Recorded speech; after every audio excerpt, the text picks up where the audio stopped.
पाटस ग्रामविकास फाउंडेशन.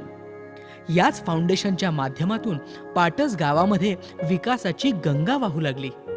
कोणताही स्वार्थ न ठेवता कामं सुरू झाली, अभियानं सुरू झाली. यामध्येच ग्राम स्वच्छता अभियान एक दिवस गावासाठी, त्याचबरोबर बाभूळ मुक्त पाटस फक्त 60,000 रुपयांमध्ये 600 मीटर ओढा खोलीकरण अभियान, शाळा अभियान ज्यामध्ये वॉल कंपाऊंड बांधणे, खेळ मैदान तयार करणे, एक वर्ग खोली बांधणे अशा कामांचा समावेश आहे. फक्त 30,000 रुपयांमध्ये 300 मीटर रेल्वे स्टेशन रस्ता दुरुस्ती आणि मुरुमीकरण अभियान, टंचाईग्रस्त भागामध्ये मोफत पाणी पुरवठा, पाणी अभियान, तलाव भराव स्वच्छता आणि रुंदीकरण अभियान आणि सगळ्यात महत्त्वाचं म्हणजे ग्राम तलाव खोलीकरण अभियान.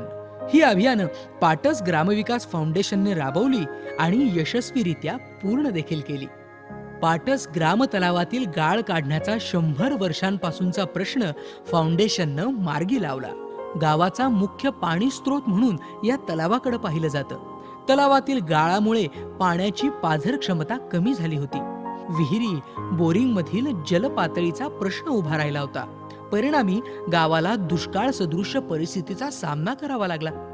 तलावातील गाळ काढणे गरजेचे होऊन बसले. म्हणूनच पाटस ग्रामविकास फाउंडेशनने तलाव खोलीकरण अभियान हाती घेतले आणि परिसरातील पुढील 15 ते 20 वर्षांचा पाणी प्रश्न मार्गी लागला. पाटसमधील जलसंधारणाचे मोठे काम झाले. यापुढेही पाटस ग्रामविकास फाउंडेशननं सामाजिक काम करत राहावं यासाठी त्यांना शुभेच्छा. पाटस